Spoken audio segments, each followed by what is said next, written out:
So guys, ये तीसरा part है। बिटकॉइन कैसे, मतलब बिटकॉइन क्या होता है, उसका ये तीसरा पार्ट है। और इस पार्ट में मैं आपको बताऊंगा बिटकॉइन में आप जो पैसे ऐड करते हैं उसे वो क्या सिक्योरिटी विथ सिक्योरिटी है आपको मिलती है कुछ, कि मतलब सुरक्षित है कि नहीं है, वो मैं आपको बताऊंगा। ठीक है। 2013 में आरबीआई के प्रेस विज्ञप्ति मैंने कहा था कि इसकी आधिकारिक अनुमति नहीं होती है, लेकिन इसमें कुछ जोखिम होते हैं। मैंने आपको पिछले पार्ट में जैसे बोला था वैसे ही, अगर आप अपना पासवर्ड भूल जाते हो तो आप अपने पैसे हमेशा के लिए खो दोगे। मैंने आपको बोला था, मतलब जो क्रिप्टो करेंसी की सीरीज़ थी उसके अंदर सारी चीज़ें मैंने बोली थी कि अगर आपने एक बार इसका पासवर्ड भूल गए तो भाई वो पैसे आपके गए, वो भूल जाओ। ठीक है। कई बार बिना किसी चेतावनी के भी बिटकॉइन की कीमत एक दिन में 40 से 50% तक गिर सकती है। मतलब आपको मैसेज नहीं दिया जाता कि भाई इसका ये प्राइस कम होने वाला है, ज़्यादा होने वाला है, ये मतलब कोई तय ही नहीं कर सकता। ठीक है।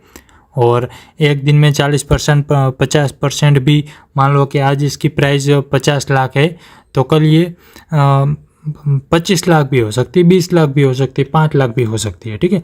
और कल मान लो कि आज 50 लाख है तो कल 1 करोड़ भी हो सकती है और 5 करोड़ भी हो सकती है। इसकी कोई मतलब वो नहीं होती है। ठीक है, लिमिट नहीं होती है इसकी।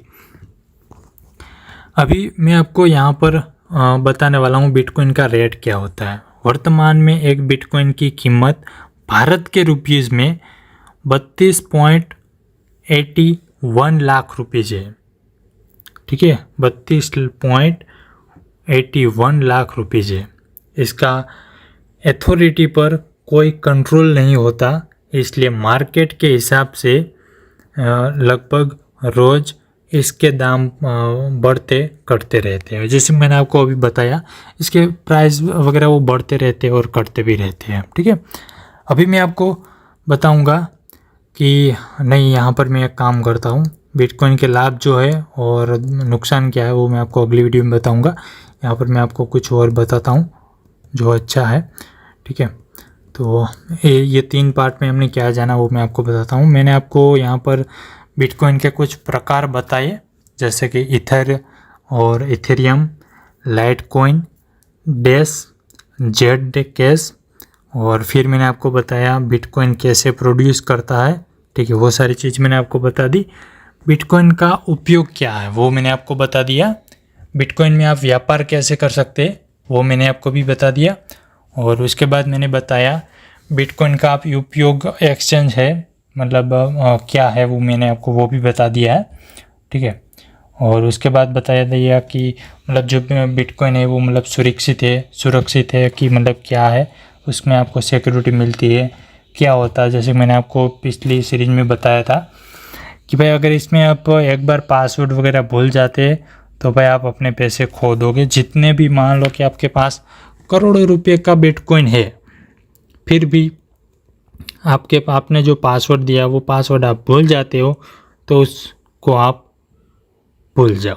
ठीक है। उस बिटकॉइन को आपके, मान लो कि आपने अभी 50 लाख में वो बिटकॉइन लिए और 10 साल बाद आप ऐसे सोचोगे कि भाई 10 साल बाद मैं इसको मतलब क्या बोलते हैं कि इस करेंसी को मुझे मतलब अच्छा रिटर्न मिलेगा, 5-7 करोड़ रुपए बन जाएंगे, 1-2 करोड़ बन जाएंगे, तो वो सही है, आपकी सोच सही है। लेकिन अगर उसका पासवर्ड आपने भूल गए तो 10 साल बाद भी इसको कोई भी नहीं निकाल सकता। ठीक है। मैं आपको यहाँ पर एक छोटा सा, मेरे ख्याल से मैंने कहीं पर पढ़ा था कि एक यूएस का लड़का था, उसने 2010 में बहुत सारे बिटकॉइन, जब ये बिटकॉइन आया था तब 2010 में एक, मतलब ऐसे मान लो कि तब तो इसकी प्राइस बहुत कम थी। मेरे ख्याल से मैंने सुना हुआ है कि बिटकॉइन की जो प्राइस स्टार्टिंग में रखी गई थी वो 1 रुपये से भी कम थी। ठीक है। तो उस बंदे ने बिटकॉइन को परचेस करा था, उसने मतलब लाखों रुपये के बिटकॉइन ले लिए थे।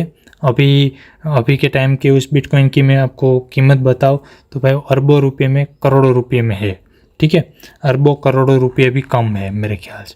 ठीक है, तो उस बंदे ने क्या करा कि भाई वो मतलब जो RBI की कंपनी है वहाँ पर तक पहुँच गया था। ठीक है, वहाँ तक पहुँच गया था कि इसका पासवर्ड मैं भूल गया हूँ, इसका कुछ कर दो, इसका कुछ तो तोड़ होगा ही। तो फिर भी ये नहीं हुआ था। ठीक है, तो मतलब मैं आपको बोल रहा हूँ कि अगर आप पासवर्ड भूल गए तो भाई आप क्रिप्टो करेंसी को भूल जाओ। ठीक है, सो अगले पार्ट में मैं आपको बताऊंगा, चौथे पार्ट में, कि बिटकॉइन का लाभ क्या होता है, उसके नुकसान क्या होते हैं। ठीक है।